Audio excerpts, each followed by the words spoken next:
दिनकु दिन वृक्ष कटा चली बेले वृक्ष प्रति केही नजर देउनथिबा बेले आज कटक जिला चौदर बधी स्थित श्मशानकली मंदिर परिसर में रोटारी क्लब निकट मिलेनियम पक्षर 76तम वन महोत्सव अनुष्ठित हो जाइछि। अनुष्ठित कार्यक्रम में क्लब सदस्य माने विभिन्न प्रकार वृक्षरोपण करथिले। आगामी दिन में यह कार्यक्रम जारी रखिबे बोली अनुष्ठान सभापति प्रकाश करथिले। कुंज मोहन सेठी जन सोशल वर्कर यही रोटारी मिलियन क्लब सहित मुझे सब कम करे मैंने समग्र विश्व में जो उत्ताप बढ़ी यह मानव समाज विपदर कथा तेणु या समस्ते चिंता करिया दरकार। प्रत्येक व्यक्ति समाजर प्रत्येक व्यक्ति यदि अनुभव करवा प्रत्येक यदि निज निज बाड़ी हो जो हो यदि 2टी लेखा गछ नगेब ताले समस्यार समाधान हो पार। तेणु आज से आमर यही रोटारी क्लब तरफ ये जो योजना कराई ये माँ काली पीठे गछ लगाला यही भाव विभिन्न जगह लगे सफल करने उद्यम प्रयास जारी रही। कुमार रथ मु रोटारी क्लब कटक मिलेनियम चलित वर्षर प्रेसिडेंट। कार्यक्रम आभिमुख्य हूँ बर्तमान वन महोत्सव दिवस पालन हो वन महोत्सव सप्ताह।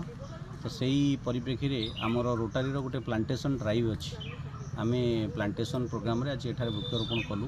ये हूँ माँ श्मशान काली मंदिर परिसर ये कंपाउंड भितर 50टी गछ आज लग जाइए। अर्जुन गछ अच्छी अँला गछ अच्छी शिशु गछ अच्छी आपणकर कामिनी गछ अच्छी गंगशिउली अच्छी पिजुली आत ये सब गछ अच्छी 50टी।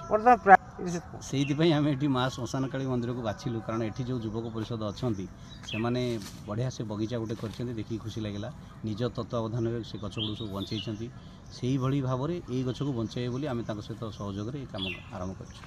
मुझे संबित लेंका रोटारी क्लब कटक मिलेनियम संपादक। कौन कह आज कार्यक्रम बर्तमान रोटारी वर्ल्ड वाइड ये वृक्षरोपण कार्यक्रम नहीं जेहेतु यहाँ बेस्ट मंथ जुलाई मास तेणु ये आम प्लांटेशन प्रोग्राम करुचु।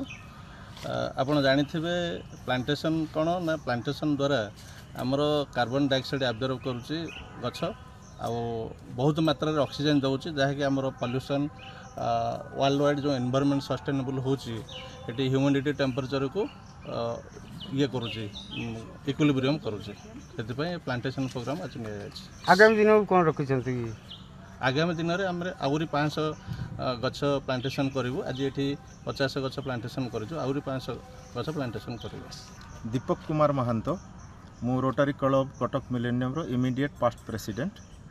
यहाँ रोटारी गोटे नियमित रेगुलर वृक्षरोपण कार्यक्रम होता है प्रत्येक वर्ष जुलाई मसरे आम ये जो वन महोत्सव सप्ताह अच्छी सारा भारत रे सारा पृथ्वी रे ये वृक्षरोपण कार्यक्रम करिथौ। ये तार अंश विशेष बर्तमान सारा पृथ्वी रे जो भली भाव में विश्व तापमान वृद्धि एवं परिवेश असंतुलन द्वारा बर्तमान हिसाब कराऊे पाखापाखि एवरेज 2 डिग्री उताप पृथ्वी बढ़ी तेणु से 2 डिग्री उताप बढ़ी बर्तमान देखा ठीक समय वर्षा होना ठीक समय चाषबास हो पारना तेणु तार एकमात्र समाधान होची आम व्यापक मात्रा रे जंगल सृष्टि करवा वृक्षरोपण करवा एवं पृथ्वीर जो उताप बढ़ुची ताकू नियंत्रित करवा नचेत आगामी समय मानव समाज पई यह ध्वंसर कारण पलटिब। एठिकार जो उत्साही युवक बंधु माने अछंती एवं एठी देखिलु एक सुंदर परिवेश अच्छी एवं तार सुरक्षा करा जाय परिबो। खाली वृक्ष लगेदेले हेब नाही से वृक्षटी बंचिबा दरकार तार लालन पालन हेबा दरकार। आमको अनुभव है जे एठिकार जो उत्साही युवक माने अछंती मंदिर कमिटी से माने यार जत्न नेबे। आमे तो लगेदेलु आमे मझिरे मझिरे आसीबु ए क्लब माध्यम अलग कार्यक्रम भी रहिबो किंतु आमको लागिला ए जगह गछटी सुरक्षित होइकी बड़ हबो एवं आगो फल फूल धारण करिवो।